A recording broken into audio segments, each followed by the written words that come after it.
ہمارے علماء ہو کبھی درپیش جو کوئی مسئلہ پوچھ لیں حاضر ہوں ہم ان کی بارگاہ۔ الحمدللہ رب العالمین والصلاة والسلام علی خاتم النبیین اما بعد فاعوذ باللہ من الشیطان الرجیم بسم اللہ الرحمن الرحیم والصلاة والسلام علیک یا رسول اللہ وعلی آلک واصحابک یا حبیب اللہ الصلاة والسلام علیک یا نبی اللہ وعلی آلک واصحابک یا نور اللہ۔ مدنی چینل کے ناظرین، پروگرام دارالافتاء اہل سنت میں آپ کو خوش آمدید کہتے ہیں۔ اللہ رب العالمین ہم سب کو دین اسلام کے احکامات سیکھ کر سمجھ کر ان پر عمل پیرا ہونے کی توفیق عطا فرمائے۔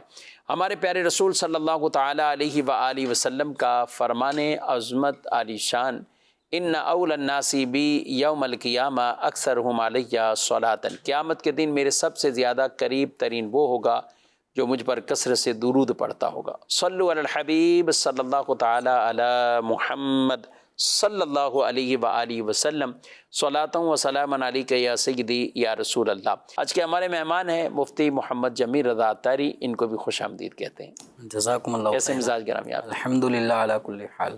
ماشاءاللہ۔ ہمارے پاس کچھ ویڈیو سوالات بھی ہیں تو ان کو ہم دیکھتے ہیں پہلے کہ ناظرین ہمارے کیا پوچھنا چاہتے ہیں۔ میرا نام طارق محمود عطاری ہے، میں ڈینٹنگ پینٹنگ کا کام کرتا ہوں۔ میرا آپ سے سوال یہ ہے کہ گاڑی کے جو پارٹس ہوتے ہیں کسٹمر اکثر وہ چھوڑے جاتے ہیں، اس کو ہم اگر بنا کے بیچیں اس کی اجازت کسٹمر سے لینی پڑے گی یا بلا اجازت بیچ سکتے ہیں ہم لوگ؟ گاڑی کے پارٹس ہیں بلا اجازت، اب یہ پارٹس کی بھی کوئی تشریح نہیں انہوں نے کی کہ کس کیفیت کا، کتنی مالیت کا، یا کون سی چیزیں جو لوگ چھوڑ جاتے ہیں اور یہ پھر اس کو بنا کر آگے بیچ بھی دیتے ہیں، کیا کہتے ہیں؟ بسم اللہ الرحمن الرحیم۔ سوال میں آپ نے مزید تھوڑی اور وضاحت بھی کر دی کہ کیسے پارٹس ہوتے ہیں۔ تو اب گاڑی میں مختلف قسم کی چیزیں ہوتی ہیں کہ آدمی جب کسی میکینک کے پاس جاتا ہے تو بہت ساری چیزوں کو وہ اپنی گاڑی کے اندر دیکھتا ہے کہ یہ کچھ ان کے پروسیس صحیح چل نہیں رہے، صحیح کام نہیں دے رہے، تو میکینک بھی اب ان کو بتاتے ہیں کہ آپ کا یہ آئٹم جو ہے وہ خراب ہو چکا ہے، دوسرا ہی ڈالنا پڑے گا۔ تو اب یہاں پر ایک چیز ہوتی ہے وہ کچھ دیانت داری۔ ٹھیک۔ اب اس میں بعض میکینک ہوتے ہیں کہ وہ ایک پیس مثال کے طور پہ تھوڑی سی سروس کرنے سے وہ صحیح ہو جائے گا، بالکل خراب نہیں ہے وہ، اس کو کہتے ہیں نیا ڈال دو۔ اب وہ کہتے ہیں یار یہ بالکل خراب ہو چکا ہے، اب یہ نیا ڈلوا لیں۔ اب اگر مقصد یہ ہے کہ یہ نیا ڈلوائے گا تو پرانا یہ اگر ہم اس کو دیں بھی تو یہ اس کے کسی کام کا نہیں ہے، تو عام طور پہ وہ چھوڑ کر ہی جائے گا۔ تو اگر وہ چیز ایسی تھی کہ تھوڑی سی ریپیئرنگ کرنے سے، تھوڑی سی توجہ دینے سے وہ سیٹ ہو سکتی تھی، تو اس کو سیٹ ہونے کے بجائے کہا یہ خراب ہو چکی ہے، اب آپ نئی لے لیں، اور نیت اس پہ ہے کہ یہ چھوڑ کے جائے گا تو اس کو میں رکھ لوں گا، تو یہ تو ایک قسم کی دیانت داری کے خلاف ایک معاملہ ہے، تو یہ ایک دھوکہ بھی ہے، تو اس کی اجازت نہیں ہے۔ ٹھیک ہے۔ اچھا، ایک چیز یہ کہ واقعتاً وہ چیز ناکارہ ہو چکی ہے، اب گاڑی میں اس کا لگا رہنا وہ گاڑی کے لیے کوئی فائدہ مند نہیں ہے بلکہ نقصان دہ ہوگا کہ گاڑی کی جو اپنی روانی ہے اس میں فرق آ رہا ہے۔ ٹھیک۔ تو اب وہ چیز نکلے گی تو نئی چیز اس کی جگہ آئے گی، تو گاڑی میں جو پرابلم ہے وہ ختم ہو جائے گی۔ اب وہ جو ناکارہ چیز جو بھی پارٹس نکلے ہیں، اب کچھ پارٹس تو ایسے ہوتے ہیں کہ کسٹمر کو بھی پتہ ہوتا ہے کہ یہ ویلیویبل چیز ہے تو وہ اس کو چھوڑ کر نہیں جائے گا۔ صحیح۔ جیسے بیٹری مثال کے طور پہ، بھئی یہ بیٹری خراب ہو چکی ہے، اب آپ کو نئی بیٹری ڈلوانی ہوگی، اب نئی بیٹری خریدیں تو پرانی بیٹری بالکل بیکار ان معنوں میں نہیں ہوتی کہ وہ بالکل زیرو ہو جائے، بلکہ وہ پرانی بیٹریاں باقاعدہ وہ بھی سیل آؤٹ ہوتی ہیں، بلکہ بعض اوقات تو بیٹری دے کر مزید نئی بیٹری لینے کے لیے کچھ اوپر پیسے دینے ہوتے ہیں، اور یوں یہ پرانی بھی بیٹری چلے جاتی ہے، کچھ پیسوں کی یہ جاتی ہے اور کافی اوپر دینے پڑیں گے۔ نہیں، وہ اب وہ کچھ سے مراد بھی وہ اتنے نہیں ہوتے کہ کوئی 25-50 روپے ہوں، مطلب اس میں ہزاروں روپے کچھ نہ کچھ آ سکتے ہیں ریپلیس کرنے کی صورت میں۔ تو اب یہ دیکھنا ہوگا کہ میکینک کے پاس جو کار کا مالک ہے وہ کون کون سے آئٹم چھوڑ کے جا رہا ہے۔ تو کچھ آئٹم ایسے ہوتے ہیں جو بالکل ٹوٹ جاتے ہیں, بیکار ہوتے ہیں, اب ان کو اپنے ساتھ لے کے جانے کا کوئی فائدہ تو ہے نہیں. ٹھیک ہے. تو اکثر ایسے پارٹس وہ دکاندار کے پاس ہی لوگ چھوڑ کر چلے جاتے ہیں. اب بمپر ٹوٹے ہوئے ہیں, یہ آئے بنوانے کے لیے, انہوں نے بولا بمپر چینج کر دیں. ظاہر ہے جو ٹوٹا ہوا بمپر ہے پورا آدھا پیس ہوا ہوا ہے, آدھی طرف وہ, اب اس سے یہ تو نہیں کہیں گے میری ڈگی میں ڈال دیں, ڈگی میں ڈال دوں. اچھا کب تک رہے گا؟ کب تک رہے گا؟ اس طرح اور کئی چیزیں ایسی ہوتی کہ جو نارمل وہ لے کر بھی نہیں جاتے, اور وہ ان کی طرف سے ایک طرح کی اجازت ہوتی کہ یہاں. اب یہ بعض چیزیں ایسی ہیں کہ جس میں گویا ہم دیکھ سکتے ہیں کہ عرف یہی ہے کہ کار کے مالکان کا انداز یہی ہے کہ وہ ان چیزوں کو دوبارہ لیتے نہیں ہیں, اٹھاتے نہیں ہیں, بلکہ وہیں اس کے بعد چھوڑ دیکھ بھی رہا ہوتا ہے اور وہ اپنے اسکریپ مال میں ان کو ڈال بھی دیتے ہیں. ٹھیک. تو ایسی چیزیں جن پہ عرف جاری ہے کہ مالکان اپنی چیزیں ایسی چھوڑ جاتے ہیں اور ان کی جگہ وہ نئی چیزیں لگوا چکے ہوتے ہیں, اور یہ سامان اب وہ میکینک کو کے پاس چھوڑ دیا, تو ان کا چھوڑ جانا یہ ایک قسم کی پرمیشن ہوتی ہے میکینک کے لیے کہ وہ ان چیزوں کو اب اپنے استعمال میں لا سکتا ہے. اب وہ چاہے اس کو صحیح کر کے, جوڑ توڑ کر کے, محنت مشقت کر کے قابل استعمال بنا لے, صحیح, یا وہ اسکریپ میں اس کو کلو وائز جو بھی اس کا وزن بنتا ہے وہ بیچے. اسی طرح جو گاڑیوں کے آئل بھی چینج کیے جاتے ہیں, تو اب نیا آئل, اب کسی گاڑی میں 4 لیٹر آئل ڈل رہا ہے, کسی میں 3 لیٹر آئل ڈل رہا ہے, اور جو گاڑی میں استعمال شدہ آئل ہوتا ہے وہ بالکل زیرو نہیں ہو جاتا, وہ بھی بکتا ہے. وہ بھی آئل تقریباً 2-2.5 لیٹر کے قریب کچھ رہ جاتا ہے. استعمال ہونے کی وجہ سے اس کا کلر چینج ہو جائے گا, اس کی پرفارمنس میں فرق آئے گا, لیکن وہ آئل اگرچہ گاڑی کا قابل نہیں ہے لیکن اور کئی جگہوں پہ وہ اس کو استعمال میں لاتے ہیں. تو اب کسی نے اپنی گاڑی کا آئل چینج کیا, وہ آئل جو بھی جن کا باکس ہوتا ہے اس میں انہوں نے ڈبے میں نکالنے کے بعد اب وہ مالک کو اگر کہیں گے بھائی آئل آپ کو ہم پیش کرنے لے جائیں گے, تو یہ ایک ایسی چیز ہے جو چھوڑ کر ہی چلے جاتے ہیں. وہ نہیں, اب وہ اپنے طور پہ جو ان کا ایک بڑا سا ڈرم ہوتا ہے اس میں انڈیل دیتے ہیں. تو اس طرح کئی گاڑیوں کے آئل اگر کافی مقدار میں جمع ہو جاتے ہیں تو یہ استعمال شدہ آئل بھی باقاعدہ یہ بکتا ہے. تو ایسی چیزیں جن کا عرف ہے چھوڑ جانے کا, اور کار کے مالکان یا بائک بھی اگر کوئی بنوانے والا ہے وہ بھی اگر اس اپنی گاڑی میں سے نکلا ہوا کوئی آئٹم چھوڑ جاتا ہے تو, اور ان چیزوں کا چھوڑ جانے کا عرف ہے, تو یہ میکینک ان چیزوں کو اٹھا کر استعمال میں اپنے لا سکتے ہیں. ریپیئر کرنا چاہیں تو ریپیئر کر کے, ورنہ اسکریپ میں ڈال کر جو ان کو بیچتے ہیں کباڑ وغیرہ میں تو اس میں بھی بیچ سکتے ہیں. لیکن اس میں میکینک حضرات کو اس کا خیال رکھنا چاہیے کہ ایک آئٹم جو مثال کے طور پہ تھوڑی سی توجہ دینے اور ریپیئرنگ کرنے سے صحیح ہو سکتا تھا تو وہ اس کو بتا دیں کہ بھائی یہ تھوڑا بہت اس کو صحیح کرنے سے صحیح تو ہو جائے گا, لیکن آگے کا نہیں پتہ کتنا چلے گا. اب آپ کی مرضی ہے کہ صحیح کروا لیں یا نیا ڈلوا لیں. تو اب ایسی صورت میں اب اگر کار کا یا گاڑی کا مالک کہتا ہے کہ ٹھیک ہے آپ نیا ہی ڈال دیں, اور وہ پرانی چیز چھوڑ چکا ہے, اور پرانی چیز ایسی نہیں ہے کہ جس کو لے کے جانے کا عرف ہو, تو ایسی چیز کو پھر استعمال میں لا سکتے ہیں. ٹھیک ہے. اور کچھ چیزیں یہ خود بھی بتا ہی دیتے ہیں مکینک کہ یہ آپ کی جو نکلی ہوئی چیز ہے یہ بھی اتنے کی بک جائے گی, اور یا کہیں سے ایکسچینج کرواتے ہیں کہ یہ ہم اتنے کی اس کو شمار کرتے ہیں اور اس کا بھی ایک ریٹ فکس بتاتے ہیں, پھر اتنے کا یہ آپ کو ایک اچھی کنڈیشن والا یا نیا لینا چاہیں تو وہ نیا مل جائے گا. اس میں غالباً کچھ قیمتی پارٹس اور بالکل لوکل پارٹس, ان چیزوں کا ایک فرق ہے. جیسے انجن میں کوئی خرابی آ گئی, چلنے کے قابل نہیں رہا, تو انجن میکینک نہیں رکھے گا, ہاں ظاہر ہے وہ اس کو اسی طرح ریپلیس کرتے ہیں, ایکسچینج کرتے ہیں, اور اچھا والا لے لیتے ہیں. پرانے والے اور اچھے کے درمیان جو قیمت کا ڈیفرنس ہوتا ہے ساتھ میں وہ قیمت بھی دے لیتے ہیں. ٹھیک ہے. یعنی معاملہ عرف پر ہی ہے اس حوالے سے. اب خود اگر لوگوں میں اسی طرح کا ہے کہ وہ چھوڑ جاتے ہیں, اور جو جمیل صاحب نے ماشاءاللہ کافی مثالیں دی, لگتا ہے جمیل صاحب آپ خود ہی گاڑی کا کام کرواتے ہیں تو آپ کو یہ کہ یہ اس پارٹس کا اور اس کا تو ہوتا ہے. ظاہر ہے ہم بھی اسی فیلڈ میں ہیں اور انہی روڈوں پہ رہتے ہیں تو ضرورت پڑتی رہتی ہے کون سی چیز کیا ہے. اسی سے ملتا جلتا ٹیلر کا بھی مسئلہ ہے. یعنی ٹیلر بھی چونکہ لوگوں کے کپڑے سلائی کرنا ہے تو اس میں بھی یہی کپڑے کا سوال عام طور پہ آتا ہے. اسی طرح لیڈیز ٹیلر ہوں یا جینٹس ٹیلرز, تو ان کے اندر بھی جو انہوں نے کٹنگ کرنے کے بعد جو کپڑا ناپ کے مطابق تیار کرنا ہوتا ہے, تو اب جو کسٹمر آیا اس نے اپنا ایک ناپ دیا, اس ناپ کے مطابق انہوں نے اپنا کپڑا ریڈی کر دیا, تیار کر دیا. اب اس کے بعد کچھ کپڑا بچ جاتا ہے تو بعض اوقات تو وہ ایک بے تکی سی کترانے ہوتی ہیں کہ جو مطلب صافی کے کام میں بھی گھر والوں کے نہ آئیں، تو وہ دکاندار ان کترانوں کو الگ سے بورے میں ڈال دیتے ہیں۔ کچھ پیس ایسے ہوتے ہیں کہ جو کپڑا لایا تھا کسٹمر وہ تھوڑا زیادہ کپڑا لے کر آ گیا تھا، اور جب اس کی کٹنگ کرنے کے بعد کپڑے کا باقاعدہ کوئی آدھا میٹر 1 میٹر پیس صحیح سالم نکل آیا، تو ایسے جو صحیح سالم پیس ہوتے ہیں، بڑے پیس ہوتے ہیں، یہ کٹنگ میں بچ گئے، تو اب یہ درزی کی ذمہ داری ہے کہ یہ کسٹمر کو بتائے کہ آپ کے دیے ہوئے کپڑے میں سے اتنے میں سے تو آپ کا کپڑا سوٹ آپ کے ناپ کے مطابق نکال دیا، لیکن اتنا پیس یہ اضافی بچا ہے، تو یہ اب یہ اضافی پیس یہ کسٹمر کو دینا ہوگا۔ تو بعض اوقات وہ آدھے گز کا کپڑا بھی گھر میں عام طور پہ چھوٹے جو بچے ہوتے ہیں 1-2 سال کے، ان کے کچھ نہ کچھ کرتے پاجامے بنانے کے کام میں آ سکتے ہیں۔ تو اگر بہت صاف پیس بچا ہے تو وہ درزی کی ذمہ داری ہے کہ وہ بتائے گا۔ اب وہ لے جانا اس کی مرضی ہے، لے کر جائے، یا اس کو لگتا ہے کہ گھر میں کوئی ایسا ہے ہی نہیں کہ اس کو ہم کیا استعمال کریں، آپ ہی رکھ لیں، تو پھر بعض اوقات یہ درزی مختلف ڈیزائنوں میں، بعض کپڑے ایسے ہوتے ہیں کہ جس کو دیگر لوگوں کے کپڑوں کے اندر کچھ نہ کچھ وہ لگا کر بطور ڈیزائن استعمال میں لے آتے ہیں۔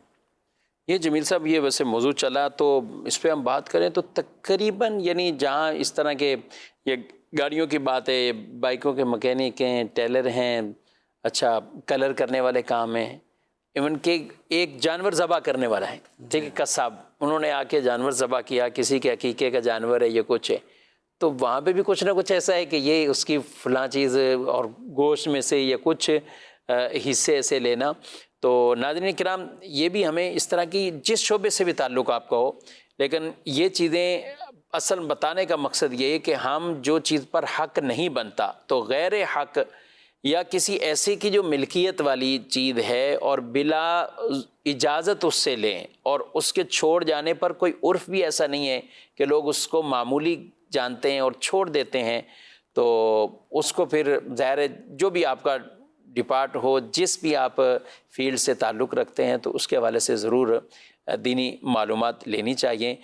کئی چیزوں جگہوں پہ آدمی سامنے والا مروتاً شاید نہیں بولتا، لیکن اسے پسند نہیں کرے گا، مروتاً وہ نہیں کہہ رہا لیکن اسے وہ پسند نہیں کرے گا۔ آپ کسی کا دعوت میں گئے، تو آپ دعوت میں گئے تو دعوت کھانے کے لیے، اب اسی میں کوئی ساتھ اپنا شاپر بھرنے لگ جائے کہ یہ چیز میں اپنے ساتھ پارسل کر کے لے جاؤں، تو کوئی بھی نہیں اسے پسند کرے گا، نہ وہ اس کی اس طرح اجازت دے گا۔ یعنی یہ بات کریں تو اس طرح کی بھی تو چیزیں ہیں بلا اجازت لے کے چلے جانا۔ بہت سارے لوگ مانگ بھی لیتے ہیں، بلا وجہ مانگ بھی رہے ہوتے ہیں، اور مانگ کھا بھی رہے ہیں، پھر واپسی بھی جاتے ہوئے کہ دے دیں، مطلب اس طرح کی اب وہ اپنے طور پہ سمجھ رہے ہوتے ہیں کہ ہماری بات ان کو بری نہیں لگے گی، تو بعض چیزیں اس طرح مانگنا اس کی بھی اجازت نہیں ہوگی۔ جیسے اب قصاب کی مثال آپ نے لی، تو اب یہ قصاب کہے کہ مجھے کھال آپ فری میں دیں گے، تو جانور ذبح ہو چکا ہے، اب اس کی کھال، یعنی عام طور پہ عقیقے کے جانور میں یہ کھال قصاب کا حصہ ہے۔ بعض لوگوں نے یہ کانسیپٹ بنا لیا کہ کھال قصاب کو جائے گی، تو قصاب کو اجرت میں کھال دینا، یہ طے کر لینا زندہ جانور میں سے کہ اس کی جو کھال ہوگی ہم آپ کو اجرت میں دیں گے، اس طرح جائز نہیں ہے۔ آپ الگ سے اس کی روپے پیسوں میں اجرت طے کریں گے۔ طے کرنے کے بعد اب رہا معاملہ کھال کا، اب اس کھال کو چاہے تو آپ اس قصاب کو فروخت کر دیں، ٹھیک ہے، تو فروخت کرنے کے بعد اب اس کھال کی رقم جو آپ نے حاصل کی ہے یہ اپنے استعمال میں نہیں لائیں گے، بلکہ اب اس رقم کو صدقہ کریں گے، کیونکہ یہ جانور اگر عقیقے کا ہے یا قربانی کا ہے تو اس کی کھال کو بیچ کر اس کی رقم اپنے استعمال میں نہیں لائیں گے۔ چاہے تو یوں کر سکتے ہیں کہ قصاب کو جو اجرت ہے اجرت میں روپے پیسے طے کر لیں، اور اس کے بعد یہ کھال اس کو ویسے ہی تحفتاً دے دیں، لیکن قصاب کا کھال کا مطالبہ کرنا، یا بہت سارے ایسے اجزاء ہو سکتے ہیں جانور کے جو عام طور پہ یہ قربانی والے یا عقیقے والے استعمال نہیں کریں گے، مثلاً پھیپڑا بھی استعمال کریں نہ کریں، لیکن یہ مطالبہ کرنا کہ پھیپڑے ہمیں آپ دیں، تو اس مطالبہ نہیں نہ کریں۔ باقی یہ ہے کہ جن کے گھر قربانی ہوئی ہے، عقیقہ ہوا ہے، وہ کچھ اجزاء اگر قربانی کے جانور کے وہ کسی قصاب کو دے رہے ہیں تو وہ ان کی اپنی مرضی اور ثوابدید پہ ہے۔ مطالبہ کرنا، مانگنا، سوال کرنا، یہ شرعی اعتبار سے جو حاجت مند نہیں ہے اس کے لیے اجازت نہیں ہوتی۔ کچھ ایس ایم ایس بھی شامل کر لیتے ہیں. ایک سوال تو یہ کہ پوچھ رہے کہ موبائل ایپ سے قبلہ کی سمت معلوم کرنا یہ درست ہے؟ جیسے دعوت اسلامی کی جو پریئر ٹائمنگ اپلیکیشن ہے، اس کے ذریعے سے آپ اپنا سمت قبلہ کو معلوم کر سکتے ہیں. اب یہ سمت قبلہ کو معلوم کرنے کے حوالے سے اس کے اندر موبائل کے اندر کچھ فنکشنز کا سیٹ ہونا ضروری ہے. بعض موبائلوں میں وہ سمت قبلہ معلوم کرنے والے وہ اپلیکیشن کام کر رہی ہوتی ہیں، بعض میں نہیں کر رہی ہوتی، تو سپورٹنگ کا مسئلہ ہوتا ہے. تو اگر آپ کا موبائل کا ورژن ایسا ہے جس کو وہ اپلیکیشن سپورٹ کر رہی ہو تو آپ اس کے مطابق اپلیکیشن استعمال کر سکتے ہیں. جیسے دعوت اسلامی کی جو پریئر ٹائمنگ اپلیکیشن ہے، اس میں سمت قبلہ کا بھی آپشن موجود ہے. آپ اپنے موبائل میں وہ آپشن آن کر کے اس سمت قبلہ کو آپ سیٹ کر سکتے ہیں. اور الحمدللہ اکثر جب بھی اس کو استعمال کیا ہے تو سمت قبلہ کے حوالے سے کسی قسم کی کوئی غلطی میرے مشاہدے میں تو نہیں آئی ہے. اور آپ تو ان چیزوں پہ پریکٹیکل بھی کافی کرتے ہیں ماشاءاللہ. تو الحمدللہ یعنی سفر اس کو کرنے کچھ اچھا چلیں، آپ نے تجربات بھی کر لی، اس کو کچھ سیکھنا پڑے گا. ایک عام آدمی، نارمل آدمی وہ اس کو پہلے کہ اپنے موبائل سے چیک کرے یا خود ہی گھر پر بیٹھ کر جہاں اسے پتہ بھی ہے کہ قبلہ اس طرف ہے تو وہاں اس کا تجربہ کرے، کیسے کریں؟ اب اس میں جہاں بالکل اپنے گھروں میں ہم نے بالکل سمت قبلہ معلوم ہی ہوتی ہے کہ ہم بچپن سے نماز اس طرف پڑھ رہے ہوتے ہیں، تو ایک ججمنٹ کے لیے یوں بھی کر سکتے ہیں. جیسے دعوت اسلامی کی جو پریئر ٹائمنگ اپلیکیشن ہے، سمت قبلہ کا آپشن ہے، اس کو آن کریں. آن کرنے کے بعد اپنے موبائل کو آپ زمین پر ہموار جگہ پر آپ اس کو رکھ دیں. تو ہموار جگہ پر رکھنے کی صورت میں یہ باقاعدہ تھوڑا سا ہل جل کرنے کے بعد پھر یہ ایک جگہ رک جائے گا. رکنے کے بعد نتیجہ آپ کے سامنے ہوگا کہ سمت قبلہ اس وقت کہاں ہے. مثال کے طور پہ ابھی میں نے موبائل میں یہ اپلیکیشن کھولی ہے دعوت اسلامی، تو اس کے اندر جو سمت قبلہ ہے یہ اس طرف بتا رہا ہے. صحیح. یعنی اور ہمارے اسٹوڈیو کے مطابق جو فیضان مدینہ کی یہ جو لوکیشن ہے اس میں سمت قبلہ بھی اسی طرف ہی، تو یہاں موبائل سے بھی اسی طرح پتہ چل رہا ہے. تو اس آپ جہاں کہیں پہ بھی ہوں گے تو آپ اس اپلیکیشن کو اپنے موبائل میں انسٹال کریں اور اس کو استعمال کریں. یہ آپ کا سفر میں انشاءاللہ بہترین معاون ثابت ہوگا کہ جہاں پر عام طور پہ سمت قبلہ بتانے والا بھی کوئی نہ ہو اور آزمائش ہو، نماز پڑھنے کا وقت آ چکا ہے، تو آپ اس موبائل اپلیکیشن کے ذریعے سے انشاءاللہ سمت قبلہ کا تعین کر سکتے ہیں. اور یہ آپ کے سمت قبلہ کا تعین کرنے میں تحری وغیرہ میں انشاءاللہ بہترین معاون ثابت ہوگا. ایک اطمینان بھی ہو جاتا ہے کہ قبلہ اسی طرف ہے، ٹھیک، تو اس طرح نماز پڑھ سکتے ہیں. جی. مزید سوال. مفتی صاحب سے سوال ہے کہ ہم نے سنا ہے کنایا الفاظ سے بھی طلاق ہو جاتی ہے، آیا یہ کنایا الفاظ کیا ہیں اور طلاق کس طرح ہو جاتی ہے؟ برائے کرم ارشاد فرمائیں. ٹپ یا بالٹی سے اگر بندہ وضو کر رہا ہو یا نہا رہا ہو اور ایک دو چھینٹیں پڑ جائیں تو کیا وضو یا غسل ہوگا یا نہیں ہوگا؟ جواب ارشاد فرما دیجئے. ٹب یا بالٹی میں یہ وضو کر رہے ہیں تو اس میں کچھ چھینٹیں پڑ جائیں تو اس سے فرق پڑے گا؟ اگر آدمی وضو کر رہا ہے اور اعضائے وضو سے پانی کے قطرے اگر بالٹی میں ٹپک گئے تو یہ پانی مستعمل ہے، جو ہمارے ہاتھ سے لگ کر پانی گر رہا ہوتا ہے، مستعمل ہے. وہ بالٹی کا پانی وہ صاف ستھرا ہے، غیر مستعمل ہے، ابھی استعمال میں آیا نہیں ہے. ہم اس میں سے کچھ نہ کچھ لے کے پانی یوز کر رہے ہیں تو یوں وضو کر رہے ہیں اور اعضائے وضو میں سے کچھ قطرے گر جائیں تو مستعمل پانی بہت قلیل مقدار میں وہ صاف پانی میں گر رہا ہے، تو مستعمل پانی کے ان قطروں کے گرنے سے اس پانی میں کسی قسم کا کوئی نقص پیدا نہیں ہوگا، وہ بالٹی کا پانی قابل وضو ہی رہے گا. ٹھیک. البتہ مستعمل پانی اگر زیادہ ہو اور نارمل پانی وہ کم مقدار میں ہو اور یوں مستعمل پانی اس میں ملا دیا جائے تو پھر اس غلبے کی وجہ سے اس بقیہ پانی کو ہم استعمال نہیں کر سکتے. اور اگر اس کا الٹ ہو، اس میں کسی نے بغیر دھلا ہوا ہاتھ بے وضو شخص نے اگر بالٹی میں ڈال دیا ہے تو وہ آدھی بالٹی کا پانی مستعمل ہو گیا. اب اس کو قابل استعمال بنانے کا طریقہ یہ ہے کہ نل کھول دیں اور آدھی سے زیادہ پانی، جو آدھی بالٹی اگر مستعمل ہو گئی تو اس سے زیادہ پانی اس میں اور ڈال دیں. اور عام طور پہ بالٹیوں کا جو ہجوم ہوتا ہے وہ اس طرح ہوتا ہے، تو مزید اس سے کچھ زیادہ پانی ڈال دیا تو اب پوری بالٹی کا پانی قابل استعمال، قابل وضو، قابل غسل ہو جائے گا. ٹھیک ہے. مزید اچھا کنایا کے الفاظ انہوں نے کہے تو ظاہر ہے وہ تو پورا ٹاپک ہی ان کو باہر شریعت میں کس حصے میں یہ ملیں گے تو یہ خود ہی مطالعہ کریں گے. بہار شریعت کا 8واں حصہ یہ طلاق کے مسائل پر مشتمل ہے، تو بہار شریعت کے 8ویں حصے کا مطالعہ کیا جا سکتا ہے. اسی طرح مفتی قاسم صاحب دامت برکاتہم العالیہ کی کتاب طلاق کے آسان مسائل، صحیح، اس میں بھی طلاق کے بے شمار مسائل میں سے کچھ مسائل کنایہ الفاظ کے ذریعے طلاق پڑھنے کے ہیں.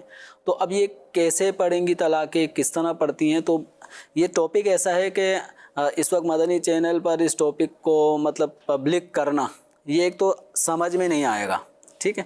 دوسرا یہ کہ اگر ہم کتابوں سے بھی پڑھیں گے تو بعض ایسے مسائل ہیں کہ جو کتابوں سے پڑھنے کے بعد بھی اس کے اصول اور ضابطے چونکہ کسی کو پتہ نہیں ہوں گے تو وہ فتویٰ پڑھنے کے بعد بھی تھوڑا سا پزل ہی رہے گا کہ یہ خاندان میں فلاں نے یہ الفاظ بولا تھا تو کیا میں اس پہ فلاں حکم بتا دوں کہ ہاں بھائی. یا خود بھی آپس میں بھی بات کا اور زیادہ جب پوری معلومات نہیں ہوتی پوری طرح مسئلے کی تو وہ کچھ ایسے ہوتے ہیں وہم وساوس میں بھی پڑ جاتے ہیں. ہاں تو اس صورت میں بہترین طریقہ یہ ہے کہ کنایہ طلاق کے جو مسائل ہیں یہ، بلکہ نارمل طلاق کے بھی جو مسائل ہیں نا، یہ آپس میں گھر والے بیٹھ کے اس کا کوئی حل خود سے نکال لیں، کتابیں پڑھ کے ڈھونڈ کے کہ فلاں کتاب میں یوں لکھا تھا لہذا آپ کا مسئلہ یوں ہوگا.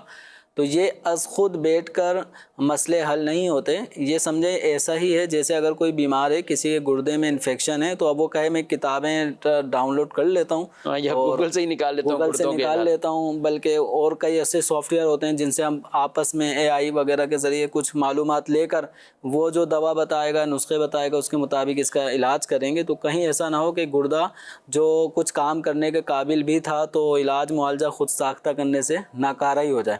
تو لہذا جس طرح ہم علاج معالجے میں کسی معالج، بہترین معالج، ماہر معالج سے رجوع کرتے ہیں تاکہ ہمارا جسم کا یہ پارٹ کوئی بھی عضو ہے وہ تلف نہ ہو جائے بلکہ ریکور ہو، تو اسی طرح مسائل ہوتے ہیں بالخصوص طلاق کے. تو یہ گھر بیٹھے مسئلے حل نہیں کرنے چاہیے کہ اس میں چونکہ معلومات تو ہوتی نہیں ہیں، پھر حلال کا حرام، حرام کا حلال اس طرح بھی معاملہ ہو جاتا ہے. تو بہتر یہ ہے کسی مستند مفتی سنی عالم دین اس سے رجوع کریں. الحمدللہ دارالافتاء اہل سنت آپ کے شرعی مسائل میں رہنمائی کرنے کے لیے الحمدللہ پیش رہتا ہے.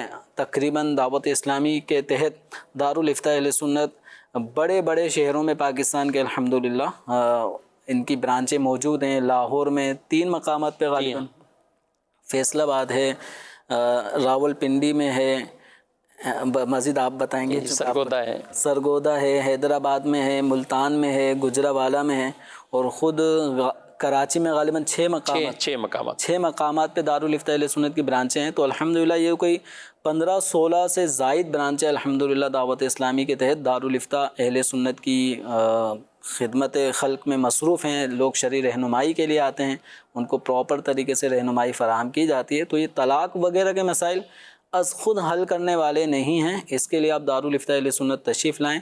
بالخصوص شوہر بیوی جن لوگوں کے سامنے ان کی آپس میں گفتگو ہوئی اور پھر ایک دم طلاق واقع ہو گئی، تو ان گواہوں کی صورت میں ان حضرات کو بھی آنا ہوگا، اور خواتین مکمل پردے کی رعایت کے ساتھ دارالافتاء آ سکتی ہیں تاکہ مسئلہ شرعیہ ان پر واضح کیا جا سکے. ٹھیک ہے. اور دارالافتاء اہل سنت کے نمبرز ہیں جو آپ عموماً اسکرین پر دیکھتے ہیں، اور یہ نمبرز بھی اپنے پاس رکھ سکتے ہیں. کوئی اس طرح کی بات ہے تو آپ ڈائریکٹ فون پر بھی بات کر سکتے ہیں. پھر اگر آپ کو کسی خاص کیس میں کہتے ہیں کہ آپ آئیں دارالفتاء میں آئیں تو پھر وہیں آ کر ان مسائل کا وہ حل پوچھیے. اچھا، ایک عام اگر بات کی جائے کہ جس سے لوگ ایک طلاق ہے، لفظ طلاق جو ایک طلاق دینے کے لیے صریح ہے اور بولا جاتا ہے، اگر ہم کہیں کہ طلاق کا لفظ ہے، اچھا آزاد کرنا ہے، چھوڑ دینا ہے، فارغ کرنا ہے، یہ چند جو ہماری عوام میں جو غلطیاں کرتے ہیں اور بعد میں کہتے ہیں نہیں میں نے وہ نہیں بولا تو یہ بولا، یہ نہیں بولا، تو یہ 4-5 تو ان کو اپنی ڈکشنری سے نکال ہی دینے چاہیے کہ یہ کبھی ان کو لا ہی نہیں زبان پہ. نا کیا کہتے ہیں؟ بالکل، یہ جو بالخصوص آزاد کرتا ہوں، یہ ساری لفظ فارغ کرنا، حرام کے الفاظ بھی ہیں. ہاں، حرام کے بھی الفاظ ہیں، حرام ہیں. تو اس طرح کے الفاظ حرام، فارغ، آزاد کرتا ہوں، چھوڑتا ہوں، چھوڑ دوں گا، تو یہ بالخصوص یہ والے الفاظ کچھ زیادہ استعمال میں آ رہے ہوتے ہیں. اور پھر اس کے بعد بولتے ہیں نا کہ میں نے تو طلاق کا نہیں بولا، میں نے آزاد کا بولا ہے، میں نے فارغ کا بولا ہے اور میں نے جو یہ بولا ہے، تو اب یعنی پھر آ کر وہ اسی پر ہی تو کرتے ہیں آ کے کہ لفظ طلاق نہیں بولا، طلاق نہیں بولا، پھر کچھ آتے ہیں کہ نیت نہیں تھی. اب نیت کہاں معتبر ہے، کہاں نیت کا آپ سے پوچھا ہی نہیں جائے گا کہ آپ کی نیت تھی کہ نہیں تھی. کئیوں سے تو یوں پوچھنے کو دل کرتا ہے کہ جب نکاح میں قبول بولا تھا تو کیا نیت کی تھی آپ نے؟ اس وقت نیت تو مجھے کیا، اس وقت کچھ بھی نہیں یاد تھا، کہ میں نے تو بس ایسے ہی بول دیا تھا قبول ہے، اس وقت تو کچھ بھی نہیں بولا. تو اس طرح کے کلمات ہیں، یعنی شوہر کو چاہیے کہ یہ چیزیں اپنی زبان پہ وہ لائے نہیں، مطلب ان بیوی کے لیے استعمال کریں ہی نہیں بالکل، ہی ان کو کلوز ختم. جو شریعت مطالعہ کے تقاضے ان کو پورا کرتے رہنا چاہیے. اور جب کبھی طلاق کی طرف بھی کوئی قدم اٹھائے کہ مجھے اس طرف جانا ہے، تو وہ پہلے دینی طور پر معلومات لے لے، کسی عالم دین سے پوچھیں. مکۃ المدینہ سے طلاق دینے کا جو ایک طریقہ کار، یعنی کب دی جائے اس سے پہلے جو انداز اختیار کرنے چاہیے، وہ باقاعدہ دارالتعلیم سنت سے ایک پیپر وہ جاری ہوا تھا، تو آپ اس کو حاصل کریں، اور یا پھر ڈائریکٹ دارالتعلیم سنت سے رہنمائی لیں، تاکہ ہمیں اس حوالے سے کوئی کسی طرح کا ابہام وہ نہیں رہنا چاہیے. اور یہ کوئی کلمات بول دیں تو اب یہ نہیں ہونا چاہیے کہ ہم خود آپس میں صلح کر لیں، یہ پھر کر لیں، پھر نہیں، پھر اب یہ نہیں، اب مرض ہو چکا ہے، اب اس کا معالج ہی بتائے گا، اب وہ عالم دین اور مفتی صاحب کے پاس ہی آپ کو جانا ہوگا. یعنی یہ نہ کہیں کہ اب آپس میں صلح کریں، یعنی جو الفاظ میں نے یہ واضح طور پہ جو 4-5 بولے ہیں، تو اب اس کا خود فیصلہ یہ نہ کریں. اس کے لیے ڈائریکٹ دارالتعلیم سنت میں یا کسی بھی سنی مفتی صاحب سے آپ رابطہ کریں گے تو انشاءاللہ وہ آپ کی رہنمائی کریں گے. رابطہ ان سے کرنا ہے جو باقاعدہ فتوے کی فیلڈ سے متعلق ہو، جو فتویٰ لکھتے ہوں، دارالتعلیم میں بیٹھتے ہوں، فتویٰ ان کی تصدیق سے یا وہ خود لکھتے ہیں یوں جاری ہوتے ہیں، تو ان سے ہی ہمیں اس طرح کے جو مسائل ہیں وہ ڈسکس کرنے چاہیے. جی مزید سوال. میرا نام نعمان فیروز ہے. مفتی صاحب میرا یہ سوال ہے کہ ذہن میں برے خیالات آتے ہیں، اس کو کیسے روکا جائے؟ جواب ارشاد فرما دیں. جی، برے خیالات، لیکن برے خیالات کا آنا یہ آدمی کے اختیار میں نہیں ہے کہ ان خیالات کو جو آ رہے ہیں کہ بالکل بھی آئندہ کبھی نہ آیا کریں. تو کچھ نہ کچھ خیالات شیطانی وساوس وہ ہمارے ذہنوں میں، ہمارے دلوں میں اس طرح کے آ رہے ہوتے ہیں. اصل چیز یہ ہے کہ ان خیالات کو آنے کے بعد اب ان کو اپنے دل میں جگہ دینی ہے یا ان چیزوں کی طرف توجہ نہ دیں. تو جس طرح ایک ٹیبل ہے، اس ٹیبل پہ 2 گھنٹے بعد کچھ نہ کچھ ڈسٹ آنی ہے، تو اب یہ تو آئیں گی، اس کو تو نہیں روکا جا سکتا. اب یہ ہے کہ ڈسٹ آئی، اس کو پھر ہم صاف بھی کرتے رہیں. تو ان کو پڑے نہ رہنے دیں. یہ پڑے رہنے سے پھر یہ اس کا کلر بھی ختم ہو جائے گا، ڈسٹ کی ایک بڑی تہ جم جائے گی. تو اس وساوس ایک طرح کے ایک ڈسٹنگ ہے، یہ ان کو آنے سے ہم نہیں روک سکتے. یہ اگر آ رہے ہیں تو اب ان کی صفائی کرتے رہیں، اس طرف توجہ نہ دیں. صفائی کا مطلب یہ ہے کہ ان کی طرف توجہ نہ دیں، ان کو اگنور ہی رکھیں. زیادہ اہمیت وسوسوں کو، برے خیالات کو دینے سے پھر وہ اور زیادہ پختہ ہو جاتے ہیں. اچھا، برا خیال آ رہا ہے تو کسی اور کام میں مصروف ہو جائیں. صحیح. تو بعض اوقات ہم کسی اور ڈائریکشن پہ اگر اپنے ذہن کو لے جاتے ہیں تو پھر وہ جو پچھلا خیال تھا گویا اس کی فائل دب گئی، اب نیا خیال، نئے تصورات وہ غالب آ جاتے ہیں. جب کبھی کسی کے ذہن میں کوئی برا خیال آئے تو اپنے ذہن کو چینج کرنے کے لیے کسی اچھے خیال کی طرف آدمی اپنے ذہن کو منتقل کر دے. تو جس میں اگر پڑھنے کا موقع ہے تو لا حول ولا قوت الا باللہ پڑھ کے پھر اللہ تبارک و تعالیٰ کی طرف لو لگائے، آمنت باللہ و رسولہ، یہ کلمات پڑھے. تو ان کلمات کے پڑھنے کے ذریعے سے کچھ ذہن میں تبدیلی آنا شروع ہوتی ہے. پرانا خیال جو آیا تھا وہ آ کے زیادہ دیر ٹھہرتا نہیں ہے جب تک کہ اس کو ویلیو نہ دی جائے.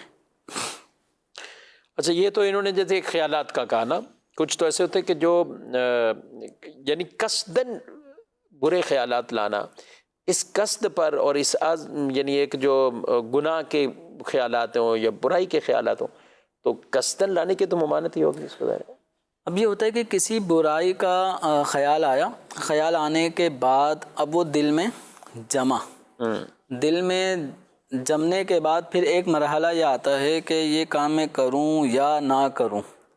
تو یہ والی کیفیت ہوتی ہے تردد، جس کو حدیث مبارکہ میں حدیث نفس کہا گیا ہے. یعنی آپس میں آدمی اپنے آپ سے باتیں کر رہا ہوتا ہے کہ یہ کام کروں نہ کروں. برائی کا ایک ذہن میں ایک خیال تھوڑا اتنا پختہ ہوا کہ کرنے اور نہ کرنے تک ذہن میں ڈاواڈول ہو رہا ہے. تو یہاں تک تو اس کا مواخذہ نہیں ہے. ٹھیک. اب اس کے بعد حدیث نفس کے بعد پھر معاملہ آ جاتا ہے تھوڑا سا اور بڑھنے کے بعد کہ آدمی ایک سائڈ فائنل کر لیتا ہے کہ میں ایسا کروں گا. ابھی اس نے کیا نہیں ہے تو اس ارادے پر جس کو ہم کہا جاتا ہے یعنی ارادہ کر لینا, تو اس ہم پر آدمی کی پکڑ نہیں ہے.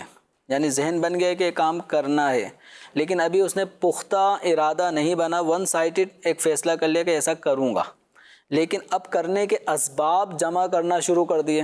تو جو اسباب جمع کرنا شروع کر دیے, اس کام کو کرنے کی کوششیں شروع کر دیں, تو یہ والا درجہ ہے عزم کا.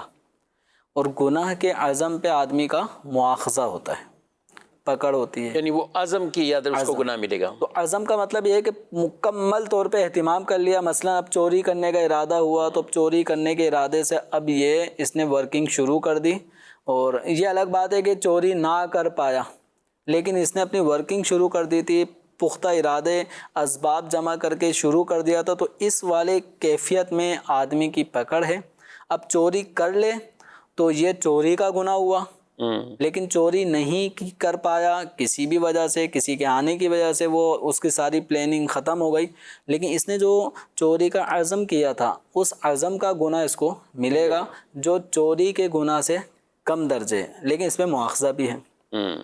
لیکن قصداً برے خیالات, گناہوں کے خیالات لانا, انہی سوچوں میں رہنا, تو آدمی خود اپنی صحبت بھی چیک کرے, موبائل کا استعمال چیک کرے, دیگر اور چیزیں, تو ان چیزوں سے جان چھڑائے گا تو اس کی ذہنی یہ پاکیزگی سے ہوتا یہی ہے کہ شفیق صاحب اگر ہم جیسے اچھی صحبت, جیسے اس وقت مدنی چینل کے سامنے بیٹھیں تو اس وقت کی کیفیت ہماری کچھ اور ہوگی, لیکن مدنی چینل سے ہٹنے کے بعد ہماری اگر صحبت, ہمارا اٹھنا بیٹھنا اگر ایسے لوگوں کے ساتھ ہے جو رشوت کا لین دین کرتے ہیں, سود کا لین دین کرتے ہیں, یا گالم گلوچ کرتے ہیں, فلمی ڈراموں کی باتیں اور اس کو اس طرح کی ٹاپکس پہ ترغیب دلا رہے ہیں, تو خیالات پھر ان کی طرف چلے جائیں گے. تو ہمارا جو مائنڈ ہے وہ ایک وقت میں ایک ہی جانب صحیح معنوں میں توجہ دیتا ہے. اگر ہم اچھی صحبت میں بیٹھیں گے تو اس سے برائیوں کے خیالات, برائیوں سے بچنے کے جو طریقہ کار ہیں وہ انشاءاللہ وہ سیکھنے کو ملیں گے. اور اگر برے لوگوں میں بیٹھیں گے تو اچھائی کرنے کا خیال نہیں آئے گا, برائی کی طرف ہی آدمی کا میلان ہوگا. تو صحبت مؤثر ہوتی ہے, اثر ڈالتی ہے, تو آدمی کو چاہیے اپنی صحبت پہ غور کرے. اور حدیث مبارکہ میں بھی جو مضمون ہے کہ جب تم کسی کو دوست بناؤ تو اس کے دین کو, یعنی جس کو دوست بنا اس کو دیکھ لو کہ آدمی اپنے دوست کے دین پر ہوتا ہے, اپنے دوست کے دین پر ہوتا ہے, یعنی اس کا اثر, صحبت کا اثر ہوگا. اچھا دوست ہے تو اس کا اچھا اثر پڑے گا, اور اگر برا دوست ہے تو اس کا برا امپیکٹ پڑے گا, اور آدمی پھر برائی کی طرف جلدی چلا جاتا ہے. اللہ پاک ہمیں ہمیشہ اچھی صحبت والوں میں رکھے, نیک لوگوں کے ساتھ رکھے, اور قیامت کے دن بھی ہمیں ان کے ساتھ اٹھائے, ہماری نسلوں کو بھی عطا فرمائے. دوست قیامت کے دن بعد ایک دوسرے کے دشمن ہو جائیں گے, مگر متقین دشمن نہیں ہوں گے, بلکہ جس طرح دنیا میں ان کی صحبتیں ہیں تو قیامت کے دن بھی وہ مفید ہوں گے, فائدے پہنچائیں گے, اور گویا کہ ان کے ساتھ بازو میں بازو ڈالے ہوئے وہ رہیں گے. اللہ پاک نیک لوگوں کی صحبتیں, ان کی تعلیمات کی روشنی میں ہمیں زندگیاں گزارنے کی بھی توفیق عطا فرمائے. ہمارے اس پروگرام کا وقت اپنے اختتام کو پہنچا, آپ سے اجازت چاہتے ہیں. فی امان اللہ. ہادی و رہنما ہمارے علماء, ہو کبھی درپیش جو کوئی مسئلہ, پوچھ لیں حاضر ہوں ہم ان کی بارگاہ.